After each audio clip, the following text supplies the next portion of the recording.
and welcome. Thank you so much for joining me for this conversation. As always, I'm Abbie. This is Stories Lived, Stories Told, and here's what I know.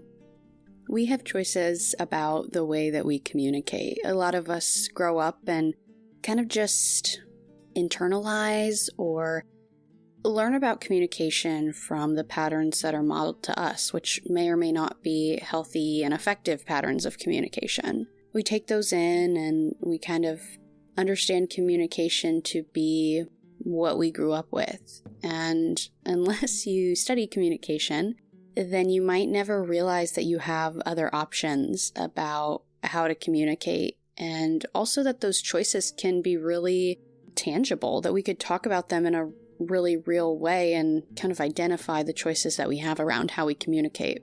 Because we believe that it's our communication that creates our social worlds, that everything around us is created through some form of communication. That makes it really important for us to think about our choices. Today we are finishing up our conversation with Karen and Sonja Foss. This is part 3 of our conversation, and so if you haven't listened to the first 2 parts yet, I will definitely point you back to episodes 1 and 2 to listen to those first so you can have context for our conversation today and get to know Karen and Sonja a little better before jumping into this last part of our conversation.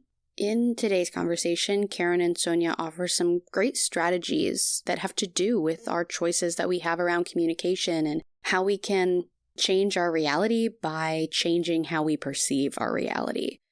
They offer a couple great strategies in here that you might find helpful in your own life, and so the question I'd have you keep in mind as you listen today are which one of these strategies resonate with you, which one feels doable, which one feels helpful to you, maybe multiple feel helpful, maybe you want to try out multiple. But regardless of whichever strategy sticks out to you today, I think this is a great episode because everything we talk about is really actionable, I guess is how I would say it, in that you can listen to this conversation, turn it off, and then go out into your life and hopefully take some of the things that we talk about today with you. Okay, so with that all in mind, let's jump right in.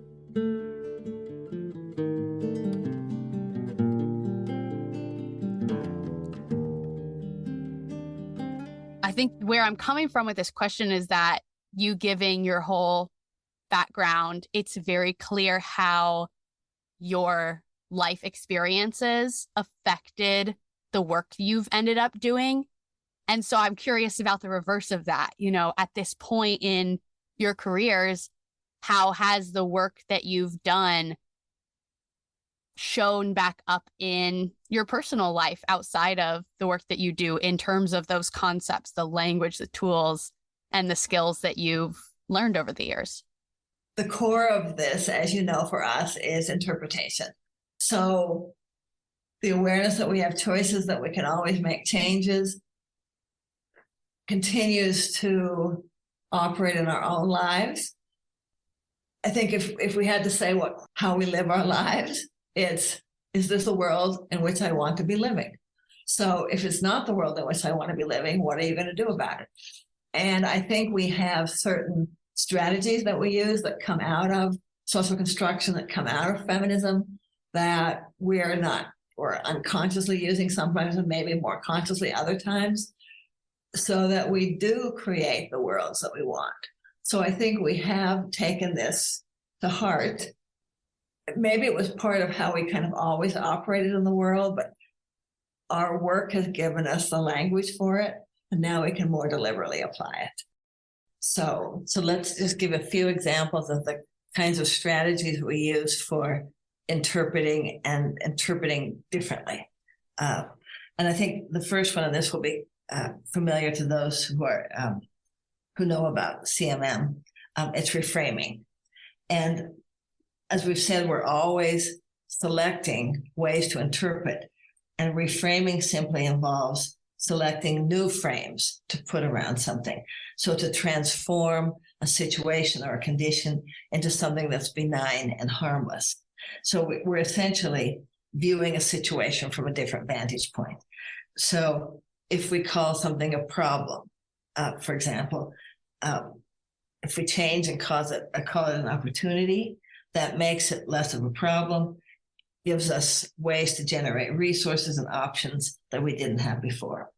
And we really like the way the Dalai Lama talks about reframing, or he gives a great example of it. He was exiled from his own country, Tibet. And he says, in my case, I lost my country. From that viewpoint, it's very tragic. But if I look at the same event from another angle, I realize that as a refugee, I have another perspective. As a refugee, there's no need for formalities, ceremony, protocol. If everything were status quo, if things were okay, then on a lot of occasions, you merely go through the motions, you pretend. But when you're passing through desperate situations, there's no time to pretend. So from that angle, this tragic experience has been very useful to me. He also talks about how, as a refugee, he's met a lot of people he wouldn't have met otherwise. And he says, again, in that sense, it's been very, very useful. So that was one strategy. Another one we like to use is appreciation. So this is deliberately choosing to attend to positive aspects of something or productive aspects of something.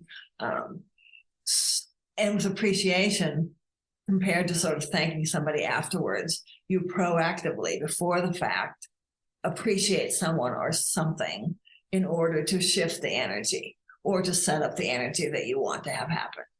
And because every person or condition has positive aspects, you can always find something to appreciate.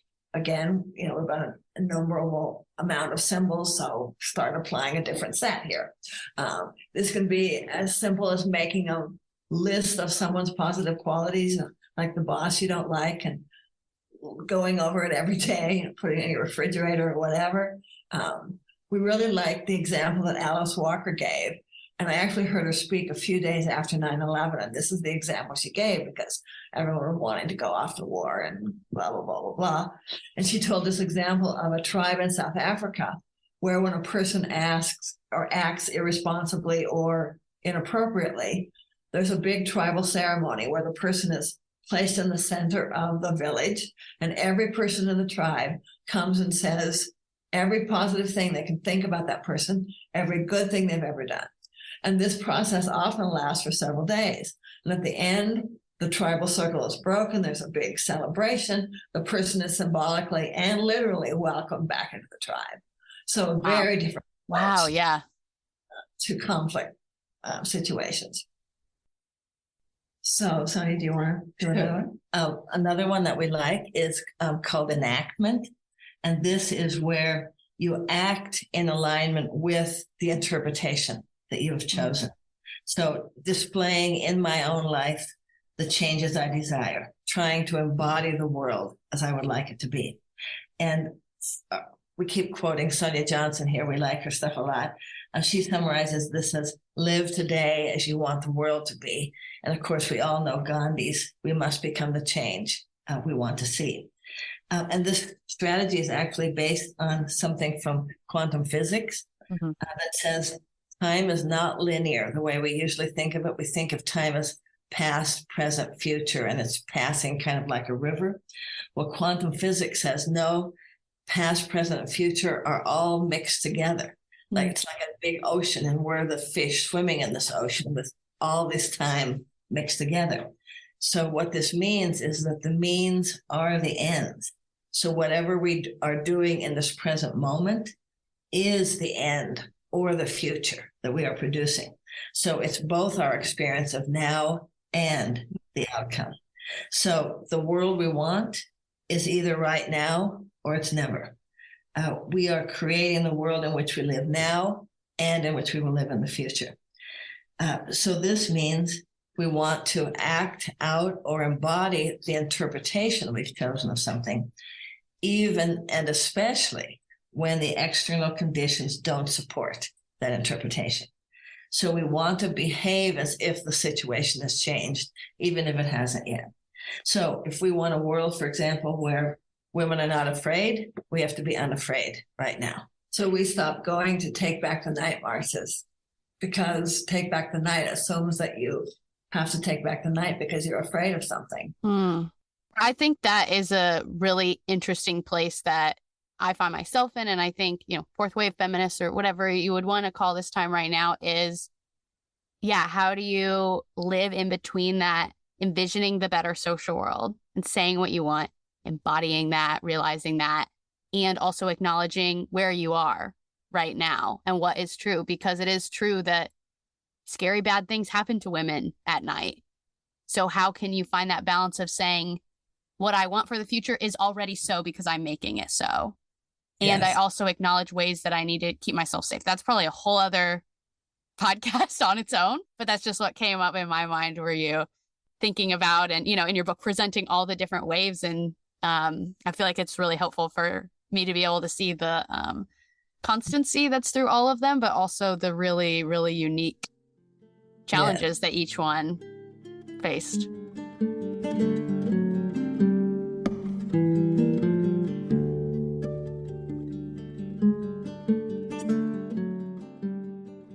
A really good example of this enactment strategy comes from the civil rights movement of the 60s.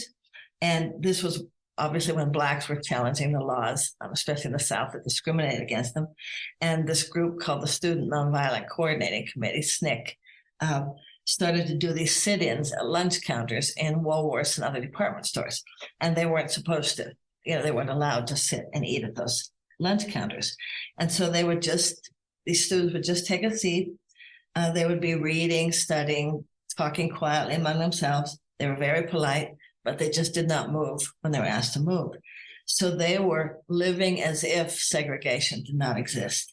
Yes. They were claiming the respect and the dignity that segregation was denying them. So it was really, they were creating freedom by their own actions, freedom as an inside job. Yeah, that's a great example. So they were acting as if the freedom they desired for the world had already been manifest. They were reinforcing their interpretation of conditions as no longer oppressive for them. Now, back to your earlier point, a lot of people say, well, when you engage in the strategy of enactment, you are denying reality. You're not being honest about the way things are in the world when you focus on your chosen interpretation and not these conditions in the world. But we're always denying some potential realities in the act. Any statement about the world is necessarily incomplete. So when we think and speak about strawberries, we're not speaking and talking about cherries. When we speak and talk about war, we're not talking and speaking and thinking about peace. And there's nothing inherently superior from choosing from all the options available the subjects and the aspects of subjects that are negative and problematic.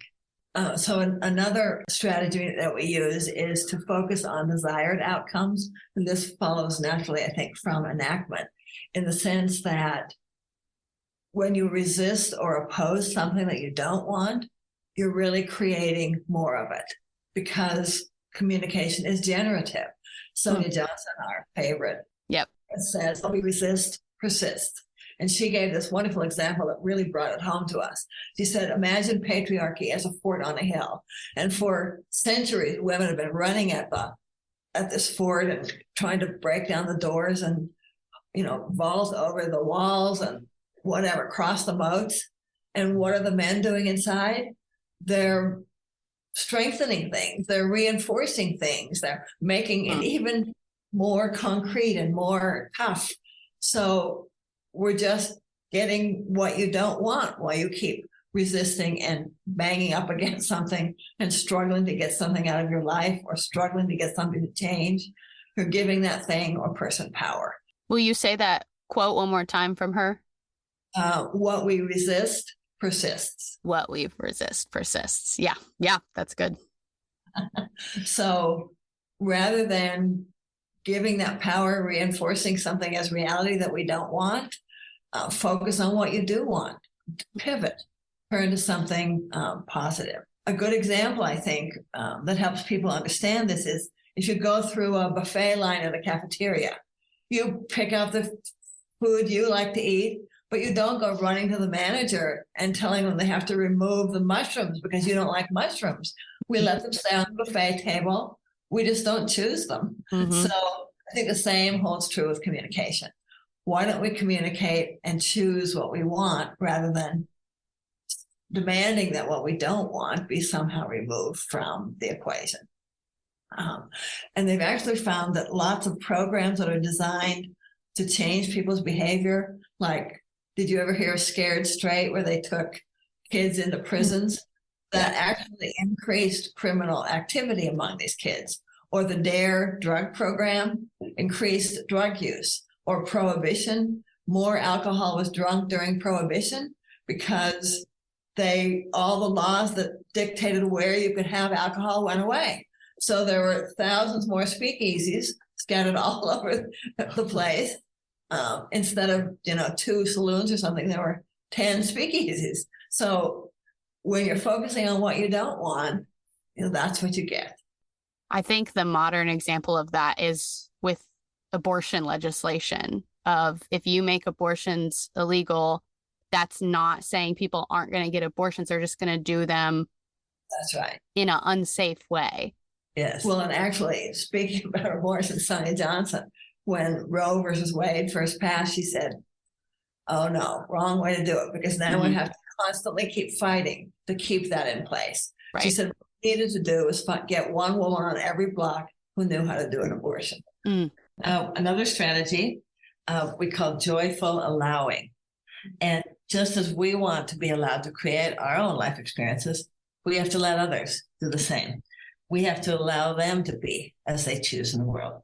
And this doesn't mean just tolerating. We hear a lot about teach tolerance, but at the root of tolerating is, well, I'll put up with you, but I really wish you would change. And so that's not what we have in mind. We mean joyful appreciation of the differences between us and someone else. A stance of how wonderful it is that another person is different from us, and the joyful allowing of that person to be different. So the great diversity of perspectives in the world gives us all sorts of good things. We get clarity on what we want and what we don't want when we see it being enacted by different people. We are also grateful for different perspectives because they give us new information about the world. So information that helps us understand something or another person better. And plus, it'd be really boring if everyone thought exactly the same way and did exactly the same things. I mean, how fun would that be? Not. Okay. Yes. So the last one we'll talk about quickly is resourcement, which is a term coined by Sally Miller Gerhardt. And this is when you're interacting with someone and they've introduced a frame that you don't want to communicate in. How can you get out of that mode? So her definition of resourcement is really drawing energy from a different source. So you go someplace different from the original framing. And there are 2 ways you can do this. You can just disengage. You cannot respond at all because you recognize that if you continue in that frame, the relationship is going to suffer. Future interactions may be jeopardized because you're going to get in some big screaming match or something. That's not going to do anyone any good. So you can walk away. You can delete an email. You don't need to respond. But the second one is more interesting because here you have to creatively come up with a response that changes the frame as you're doing it. So you bring in another source. It's as if you're responding to something different than what they are thinking you're going to respond to.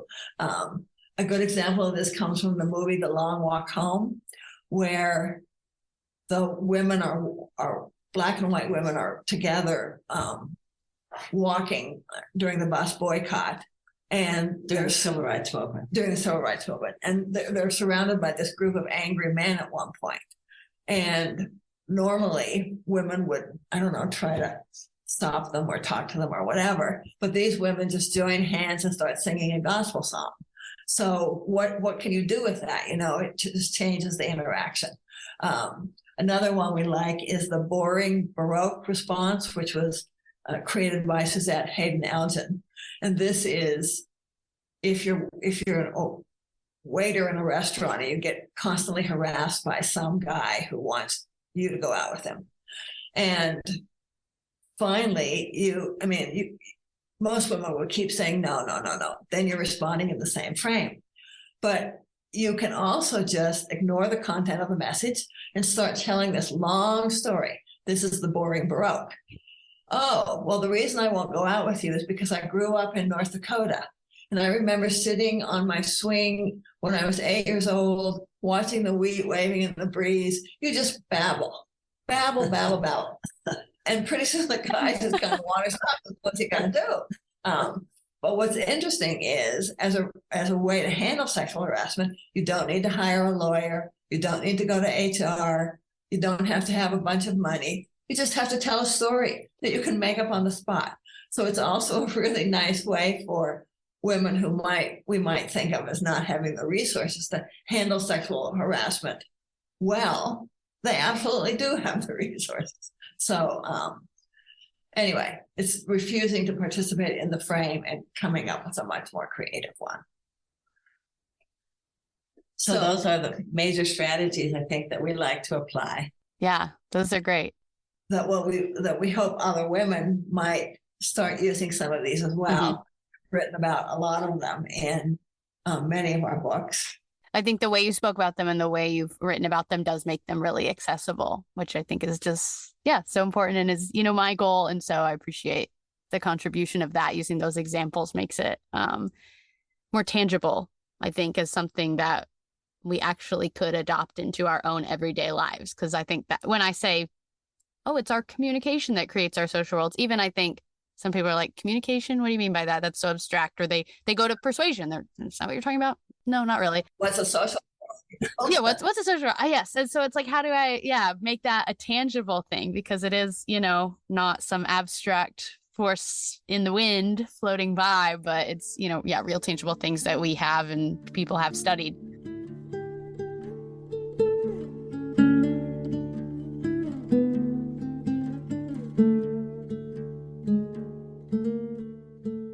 Okay, so one thing we can't end the podcast without talking about is I'm just so curious about what it's been like for you to work, it seems, your whole life very closely together as sisters and scholars and co-authors together. Yes, I think it's probably not as strange as it might seem, just because we grew up doing everything together. We took the same kind of lessons. We did everything together. It was easier for our parents, I think. So it was very natural for us to write together. Now, we do try to keep things equal when we're writing. When you're a twin, you really grow up with a model of equality, and you want always things to be equal. So we laugh, even now when we're pouring like wine into glasses for people, we have to make sure they're exactly even. So when we write, and everybody laughs, everybody who knows us laughs when they see us do this. But I think because of that, when we write, we do try to divide up tasks equally. We assign one chapter to one person and one to another. And interestingly, the division of labor usually sorts itself out pretty easily. One person just feels like doing one thing, and the other person feels like doing something else. And rarely do we have to, have a discussion about, well, don't you want to do this? And the same thing happens. We both sew, and we sometimes will be working on the same thing together. And so often one person will just feel like doing buttonholes that day, and the other person has no interest in doing buttonholes, and they're fine with putting cuffs on, sleeves or something. So it just strikes us. It naturally works out. Yeah, it just strikes us like, oh, I feel like doing that. And Karen will say, oh, yes, I feel like doing this other thing. And I absolutely do not feel like doing that. Right. Yeah. I think, though, that because we're sisters and we grew up together, that means we often think alike. And that can be a bit of a limitation, because when you write with a co-author, you get a real different perspective. And that's really good and adds a lot of new ideas. We don't get that as much as a result. But because we think so much alike, I think it makes the task go more quickly and more easily. Now, we can get into some knockdown, drag-out fights. But you would never do with another co-author. No. And we had some of those growing up, too. But they don't last long, and we know it's not going to damage our relationship. And we can usually resolve them pretty easily. And ultimately, I think our collaboration fits into our feminism too, because collaboration is a very feminist act. And feminist values of cooperation and respect for other people's perspectives and caring are very much inherent in collaborative research. Yeah, if everyone could just be Karen and Sonja Foss interacting together, the world would be much better. Equality, collaboration. Seems like you got it figured out. Oh. All right. So to end on, Karen and Sonja, what does a better social world look like to you? A better social world, I think, is where we understand we have interpretive options, that we have choice, that we have an infinite number of ways to perceive, to label things, to act into the world. And also, I think because we create our own life experiences, we can create a better social world by choosing what those experiences are, what those worlds are like. And if we don't like our current life experiences, then we can change them. I think another piece of it would be something we've already talked about quite a bit, but let people and things be. Instead of thinking anyone who's not like you is stupid or ignorant and needs to change, we realize that all the perspectives are necessary for the diversity of the world.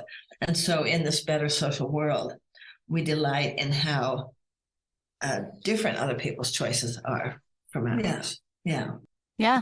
I think, everything we've been talking about this whole conversation has been one big answer to the question of what's a better social world. This might be kind of fun. We sometimes use the metaphor of a box. Imagine you're sitting in a chair and there's a big box next to you and you're the creator. So this is the world you're creating, this world in this box. And you get to reach out anywhere in the universe and plop something down and put it in your box. So maybe it's a beautiful house or a mountain cabin or a job where you're making lots of money doing really what you enjoy or, whatever. And so you can play this as a mental game where you can actually get pictures of these things and drop them into the box. And what I think is most interesting about this is if some thought comes in like, well, I don't think I'm really qualified for that kind of job, or, oh, that city is really expensive to live in, I don't think I could do that. You realize that that's a choice to be thinking that too. And you can say, oh, that's an odd thing. I don't want that in my box. Out it goes. So I can just go back to my vision of living in the city, no matter how expensive it might be. So you put the focus back on what you want instead of what you don't want, and you're making choices. So essentially the question is, what's it going to be? And you get to choose. Yeah, that's beautiful. That's what we always got to be asking ourselves. Yes. Yeah. I think that transitions nicely into after, my conversations. I like to think in terms of that CMM language of what's the next turn. If, it's one big conversation, life, relationships, all your work, the podcast, what is the next turn? Where do we go from here? And so I think it's, you shared all of those strategies that you like to use in your own life from your work. I think for the people listening to this, it's, seeing if any of those can work in their own life. Maybe it's checking out your book, which was really good. I can link to where they can find it, and maybe all of your other work too, even to just build out that world. Do you have any other thoughts for what a good next turn is, where to go from this conversation? I think we've said what we have to say. Yeah. Perfect. It was wonderful. Well, thank you for sharing all that. Yeah, it was very fun. Yeah.